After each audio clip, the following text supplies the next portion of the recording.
Hey everyone! Today we're going to be looking at some great new features included in the BrighterScript language extension for Visual Studio Code. We'll be looking at the device view, which shows a sort of low frame rate preview of your Roku screen, the scene graph inspector, which works similar to an HTML inspector in modern web browsers, new features in the debug protocol, and the new Roku automation panel that we actually just added in the last week or so. So let's dig in. So to keep things simple, I'm going to use the Roku Community sample project called Standard with Task. You can find that on our Roku Community GitHub page under the sample project repository. So let's go ahead and clone that.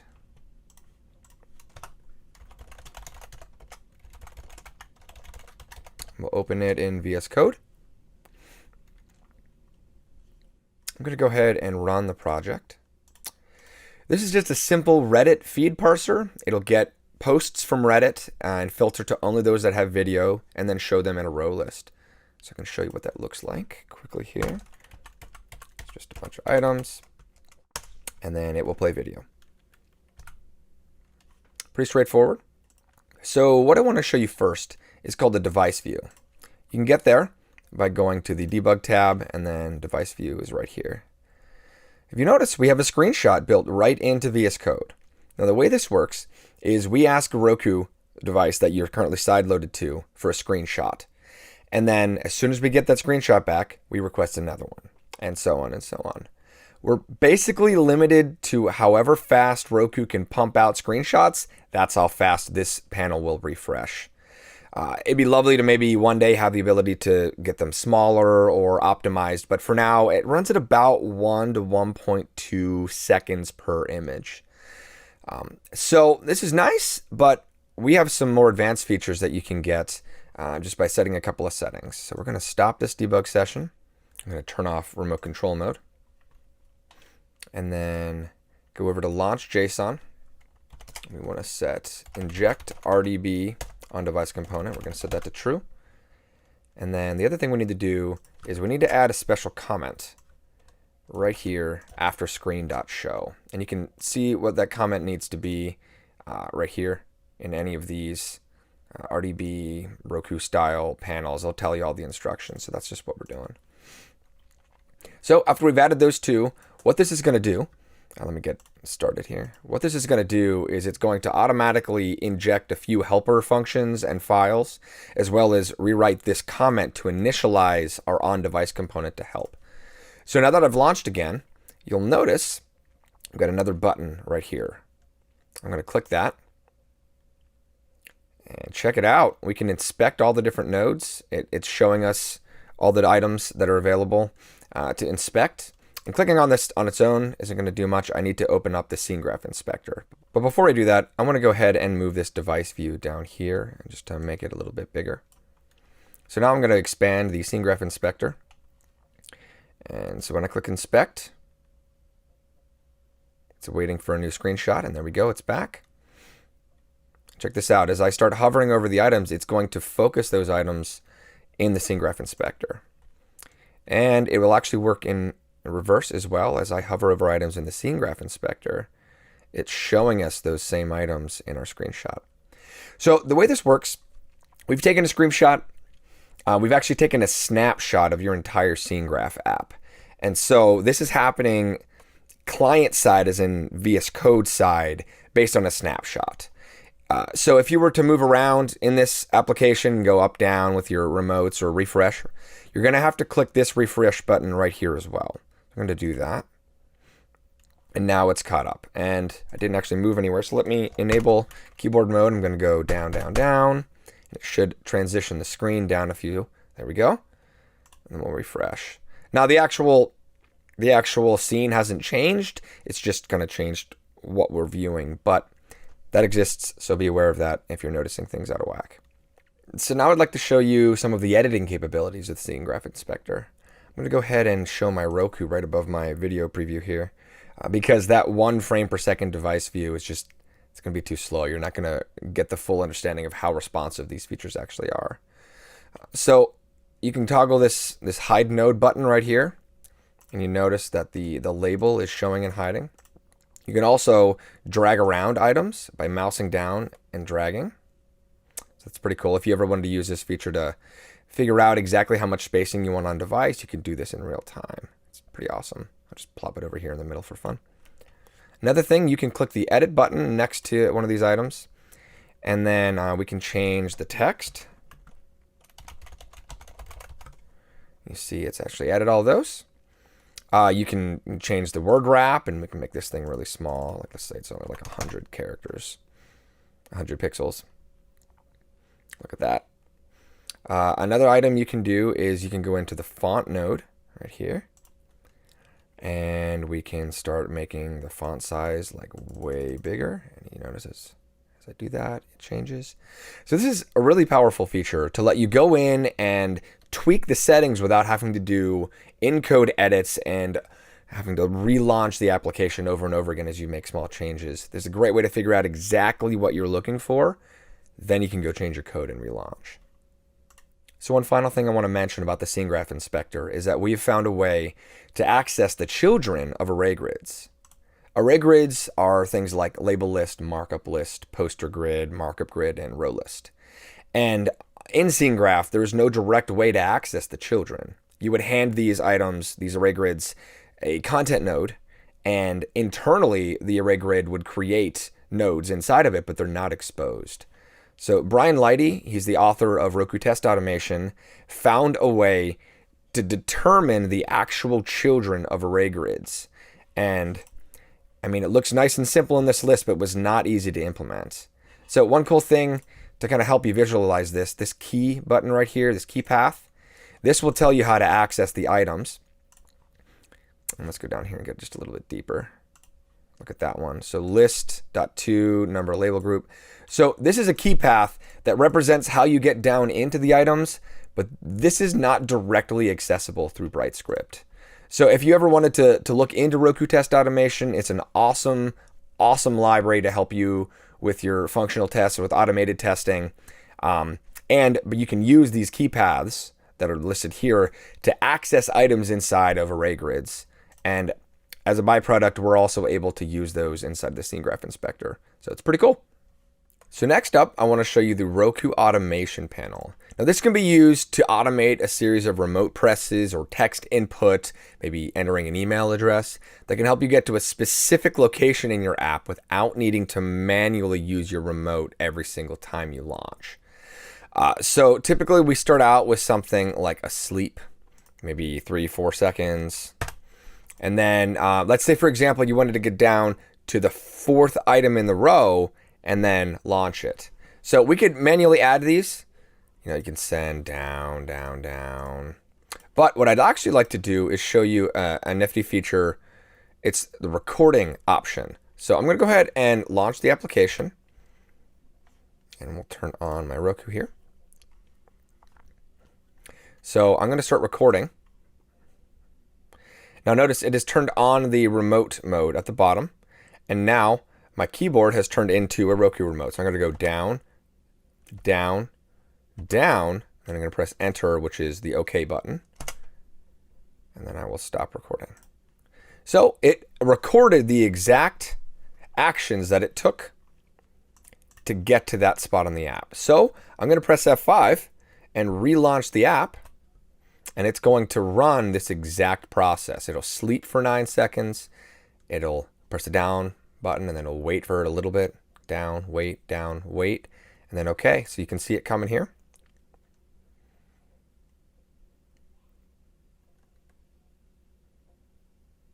And there we go. So this is super powerful. Right now, we only have the functionality for a single set of automation. We kind of intend it to be mostly used for record a specific action on the current session. But down the road, we'd love to add the ability to maybe save a list of automations, and you can pick from one or the other. But super powerful tool. I hope that you find it useful, and you can always, run it yourself. You can also toggle this. This is auto run on deploy. So when you press F5, it'll automatically run it, and you can just disable that by doing that right there. So the last thing I want to talk about is some updates we've recently made to the debugger, specifically centered around Roku's debug protocol. So if you're not familiar, the debug protocol is a new way of running debug sessions. The way you enable it is to open your launch JSON and set enable debug protocol to true. I'm going to go ahead and set a breakpoint right here and start a new debug session. So with this turned off, it uses our telnet debugger, which is a regular expression engine. It's really brittle. So Roku added the debug protocol, which is socket-based binary protocol. It's way more stable. We highly recommend using it. So anyway, the new updates that we've added are to support what Roku has recently added on the firmware side. So historically, when you want to set breakpoints, you would have to be stopped at an existing breakpoint. So you notice right here, the application is suspended, and this would allow us to add breakpoints anywhere we want. But with the new updates, let me go ahead and resume this. With the new updates, you no longer need to be suspended when you're adding breakpoints. So I'm going to put a breakpoint right here. And then I'm going to press the replay button on my remote, which triggers this. And it hits the breakpoint. And I've decided I don't want that one anymore. So I'm going to hit replay again. And it doesn't hit the breakpoint. Let's put it back in. Replay. And it hits the breakpoint. So as you can see, this is incredibly useful. You no longer have to figure out strategically where you want to put a breakpoint before you enter a critical loop. You can just navigate to the app exactly where you want to test, mess around until you get it in the state that you want to debug, put the breakpoint, and then it'll hit it the next time you trigger the action. So I hope you find this useful.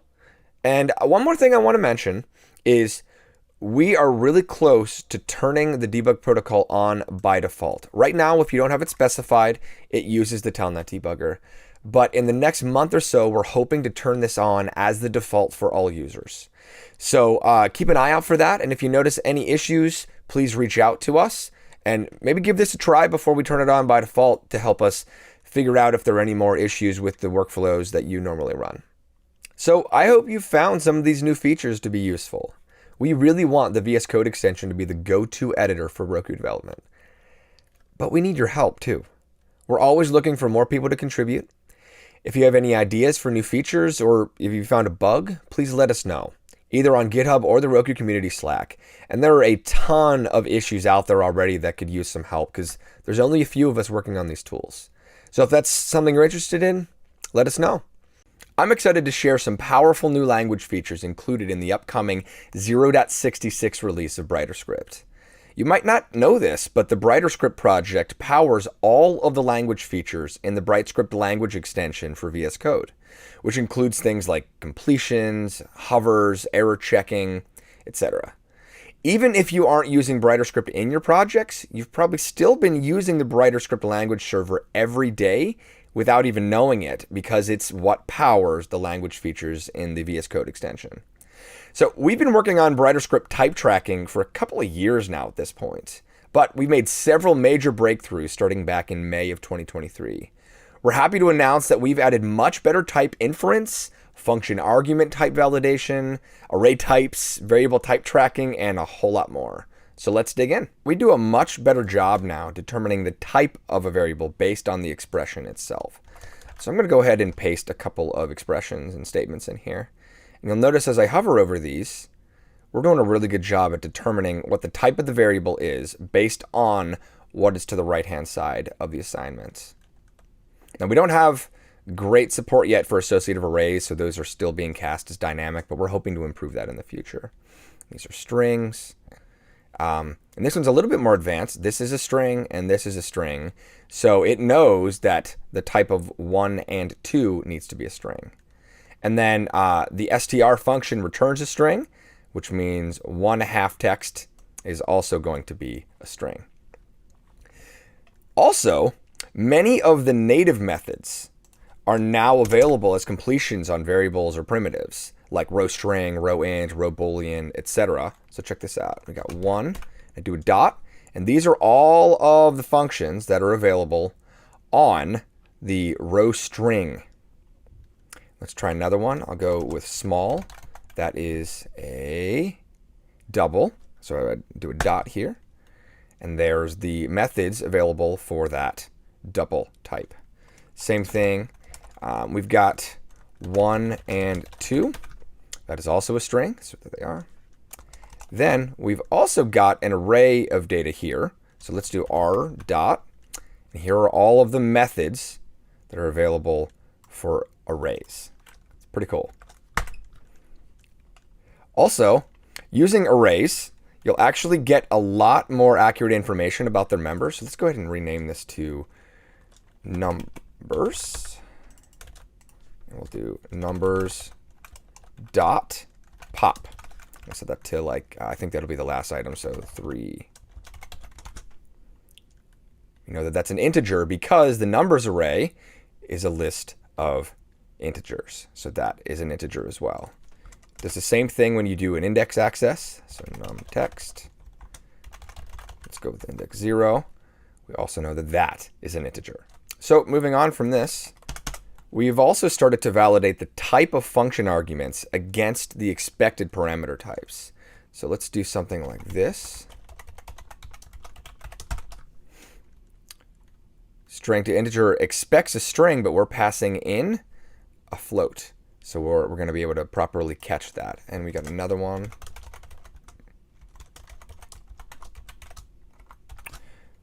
The stir function takes a float, or probably other numeric values, and it's yelling at us because we're passing a string in. This also works for custom functions. So let's go ahead and pull in a custom function here, like print integer, where all it does is print the value.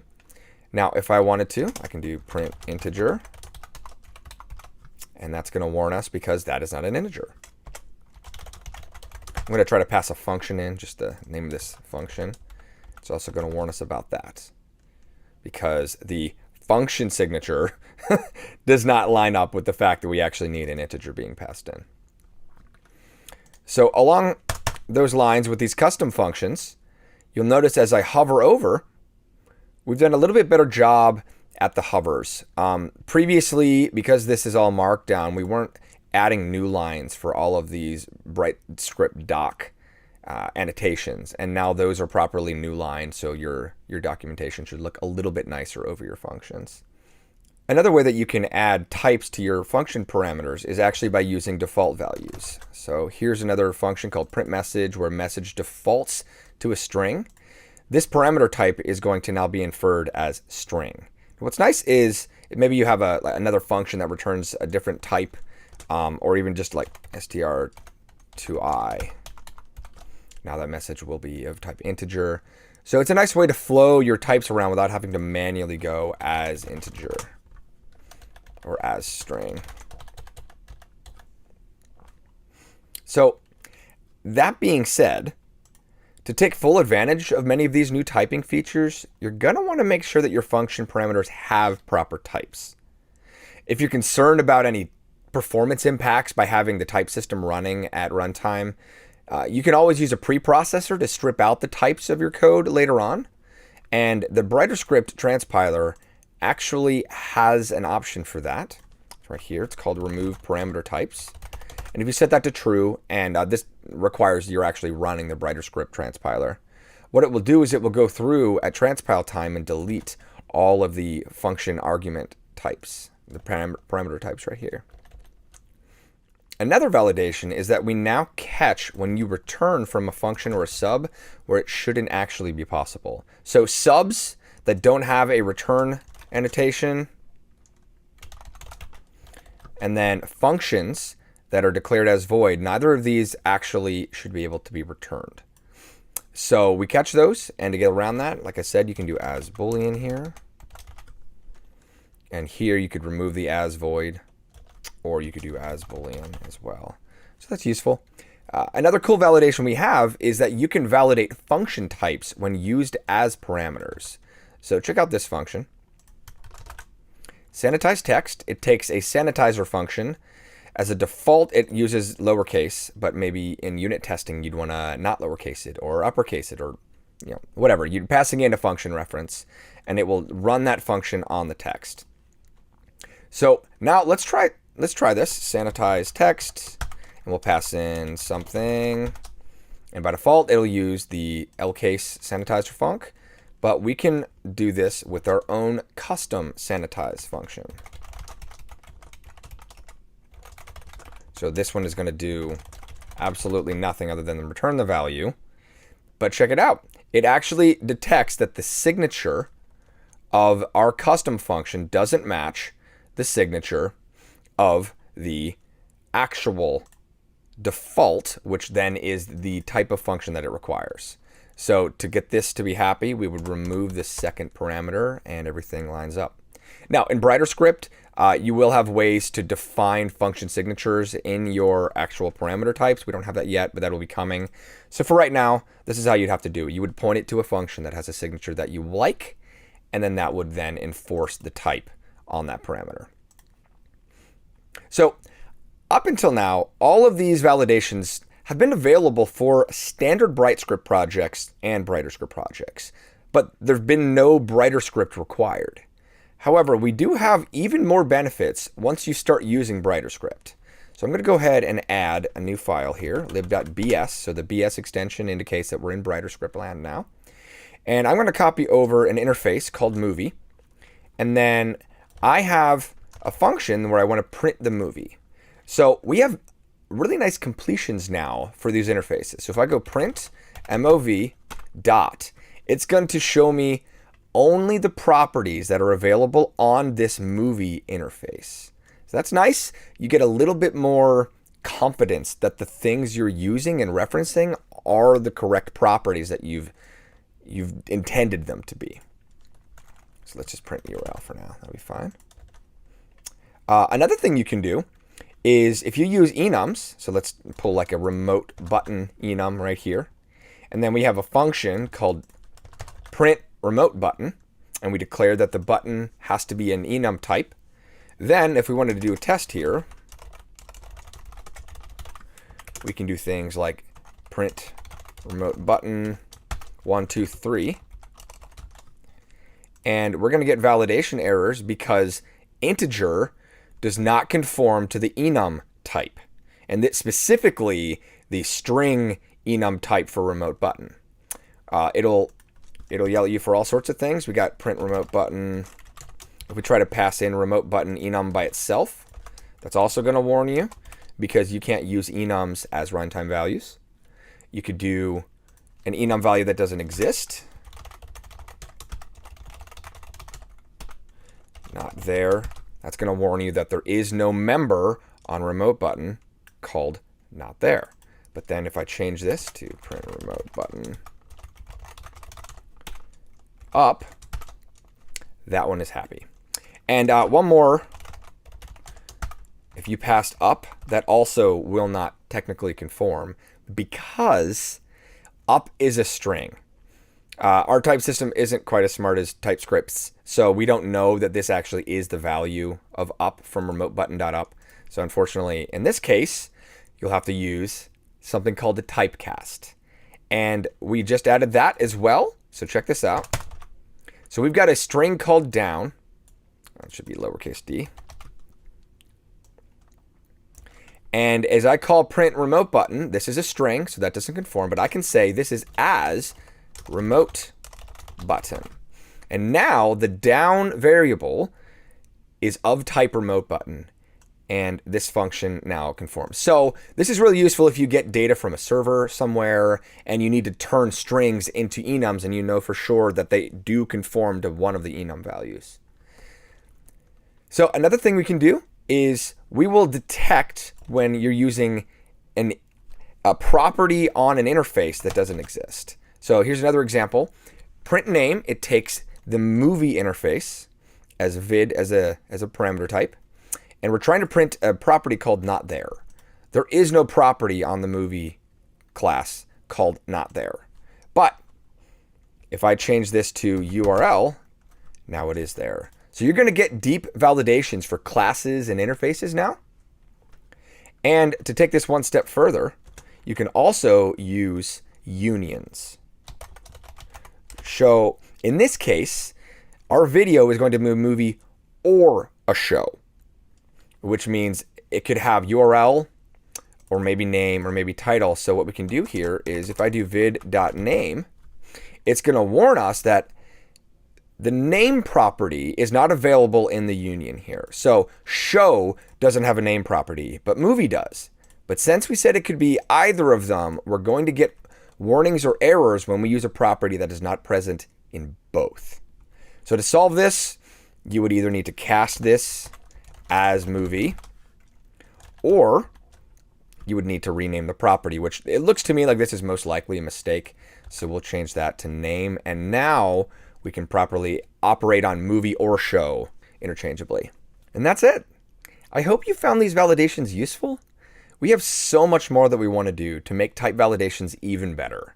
We try really hard to regularly consider how we can improve the development experience, not just for BrighterScript projects, but also standard BrighterScript projects so everyone can benefit. But at a certain point, if you want to get the strongest possible compile time validations and speed up your development velocity, you should at least consider migrating to BrighterScript.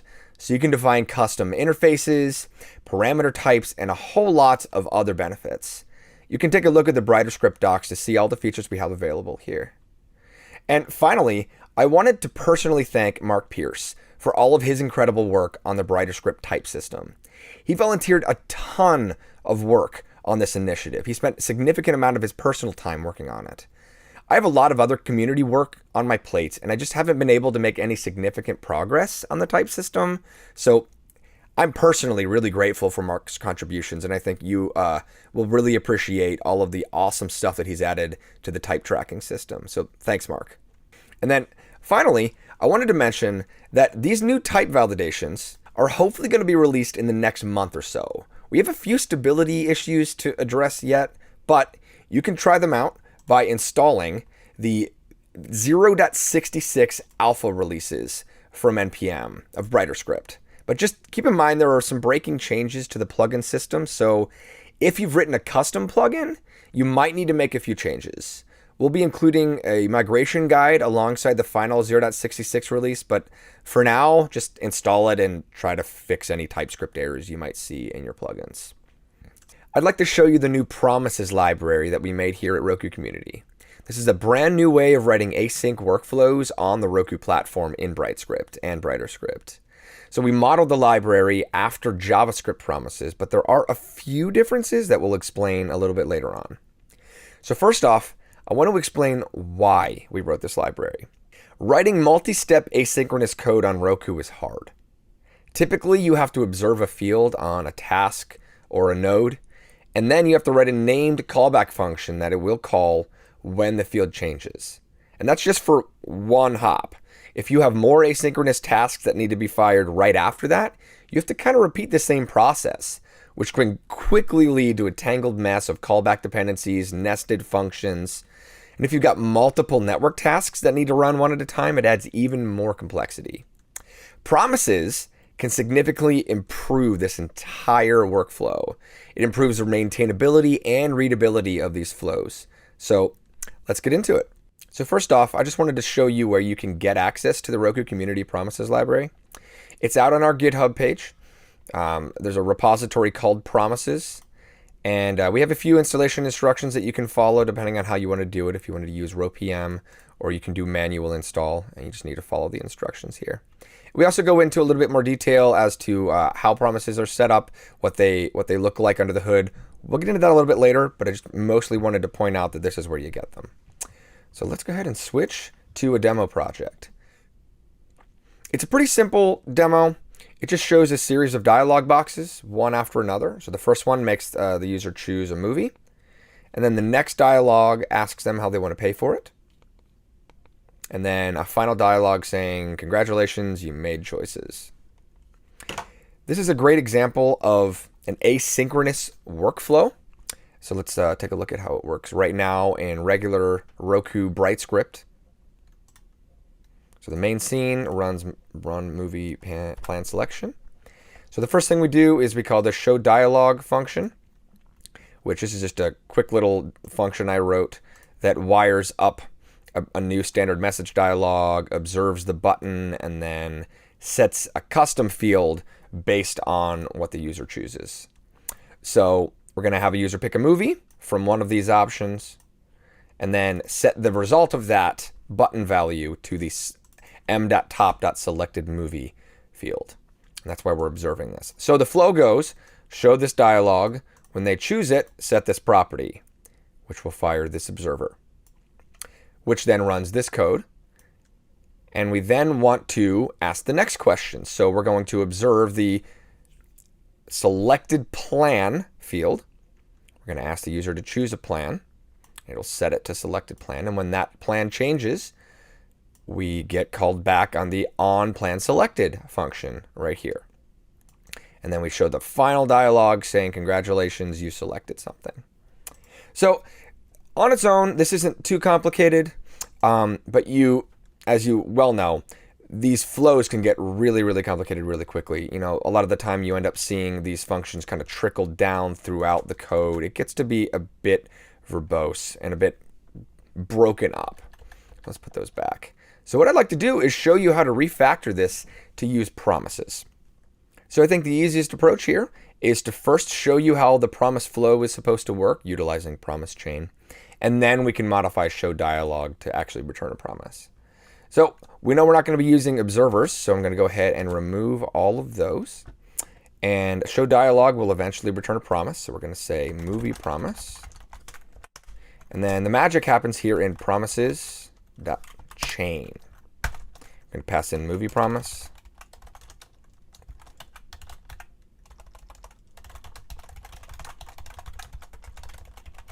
And whatever the result of movie promise is, will be passed in as this first parameter for the .then.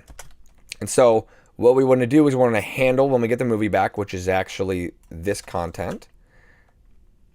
And in this case, it's going to be movie. Then the next thing we need to do is get the plan. So this will be plan promise. And we're going to return it. Because the way promise flows work, whatever gets returned from the .then, if that's a promise, we'll actually wait for that promise before we call the next flow. So we got another then.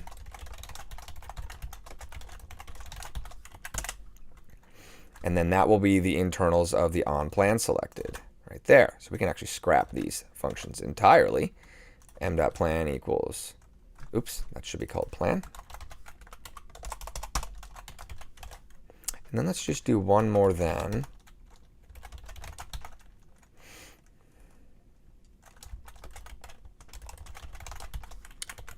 And we're not actually going to use this, and we'll just call it underscore. That's fine.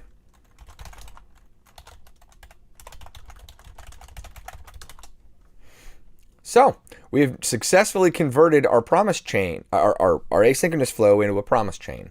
Now notice I didn't need separate named functions or observers for this. We could actually even eliminate the observer logic from all of this because we're not going to be using those. So we can delete the field name. We can delete the field name parameter there. We're not even going to do anything with the field name. We don't need to observe. That one will leave. So next up, we need to make this actually work with promises. So we'll call this m.custom.dialog.promise equals promises create. This makes a new promise. And then we return it here. Then the last piece to tie this all together is our selected button down here. We have to resolve our promise with that value. So promises resolve. We'll put the value in there, selected button. And then m.custom.dialog.promise, because that's the promise that we're resolving. So by doing that, this entire async flow has been reduced to these nice, easy to digest, sequential looking blocks of code. So let's go ahead and run it and see what happens.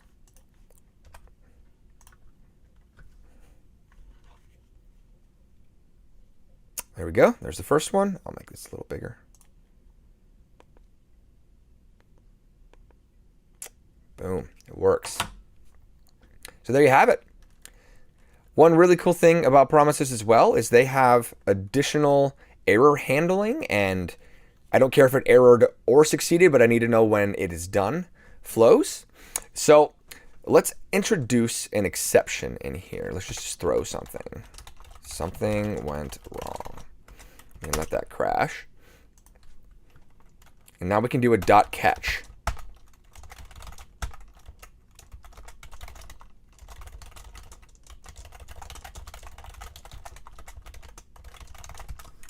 You can print E. So you can actually try catch using these dot catch promise chain functions to help catch errors in your asynchronous flows and recover. And this allows you to also do a dot then after that.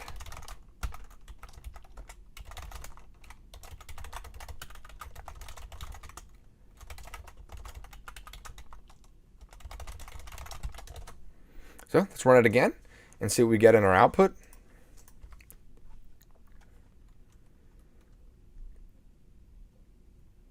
So first time, I'm going to say OK. And boom, something crashed. And look at that, we recovered. Do something smart here. So that will allow you to handle errors in your asynchronous flows, which is incredibly, incredibly useful. Next, I want to talk about how we can pass state through these promise callbacks. So in JavaScript, for example, you could just directly access this variable because they have support for closures. But BrighterScript does not. So this function can't see any variables found outside of it. To get around that, we support a second argument to promise chain called context. I'll go right here. Now this can be anything you want. It can be a primitive. It could be M. But for now, we're going to pass a separate associative array called state through that. And once you've done that, you need to make sure all of your promise callbacks also have that second parameter. Because of the nature of the BrighterScript runtime, you'll have argument mismatches if you're missing this. So make sure that once you pass 2 arguments to promises chain, you have 2 parameters. Now, if you don't want to use it, you could always just do something like an underscore or some way to denote that it's optional. So now that we've got state there, we're going to convert all of these to state, and you'll notice that this will flow through. And it's the same instance, by the way. Unlike putting this as a field on the promise, we actually store this state on like a private, secret, obscure M variable. So this object never leaves the current scope. So as you flow through, it's the same exact instance. You can put like regular expressions on here, row regex, or row datetime, or even like a function. And these won't get stripped off because it never passes through the node boundary. It's incredibly powerful. It makes it really flexible for storing anything you need on state without having to put it on M. So I'm sure you're wondering how a promise is actually set up. What does it look like under the hood? I'm not going to get into too much detail. The entire project is available on GitHub, but I'll give you a quick overview. The main core component is called promise, and it has a field called promise state. And one of the reasons for this having the word promise on it, even though it's named promise, is because we wanted to prevent falsely identifying any other node that might have a field called state on it. So the fields are called promise state and promise result. Now notice we don't have a field called promise result on here, and that's because we don't actually know what the type of your field will be until the promise has been resolved. So promise result will exist when the promise resolves, but it will only be added using the update function once the promise resolves or rejects. So all promises have a promise state, and they will have a value of either resolved, rejected, or pending. And as you observe these promises, if you're ever interested in writing your own promise library, this is the field you want to observe. That way you don't spend extra time serializing and deserializing whatever result goes in here. So we highly recommend that you use our promise library, but the idea is we really wanted promises to be compatible on a specification level. So no matter what library uses promises or creates promises, you should be able to interact with a promise from any library, as long as it conforms to this design. So I wanted to briefly mention a few other things. The first is that you can use promises all to wait for multiple promises to finish, and you get a callback when they're all done or if any one of them had errored. So this is great for running requests in parallel as an example. So here is a quick code example. So there's a magic HTTP function that does a bunch of stuff, and I'm just going to paste some of the stuff in. So you're doing 3 requests to Alpha, Beta, and Charlie, and we want to wait for all of them to finish, but they're all running at the same time. So you can use promises chain to wait for the promises all call. And then when you get the callback, all 3 of them are done. Super awesome. Another thing you can do is you can use promises to observe user input, like, are you still watching? Press any key to resume. They're good for timer callbacks. Like here's another example where you can do that. Well, maybe you have a function called sleep promise that lets you sleep for 3 seconds. And when that's done, then you want to run some code. Since promises are nodes, you can actually share them between components. For example, if you wanted to make a request as soon as possible, but the UI isn't ready yet, you could make a UI is ready promise and chain your setup logic to run after it resolves. They're also great for resolving race conditions where you're not sure which one's going to fire first. There's a ton of other ways you can use promises, but I want to point out that they're not just for tasks. They're for anything asynchronous. A good example would be our dialogue demo from earlier. That actually didn't enter a task thread at all. That was all done in the render thread. So promises are great to be used in the render thread and the task thread in terms of creating promises. But just to note, you can't use promise callbacks and promise chaining in task threads. And the reason is task threads mostly depend on while loops and message ports, and we don't have any support for that yet. And it gets a little weird because we don't have like the standard event loop sort of thing that happens on the render thread. So I hope that you found this interesting. I hope that you can find a way to use promises in your own projects, because we have found them super useful in the projects that I've worked on, and I hope this can help to revolutionize your workflows. Thanks.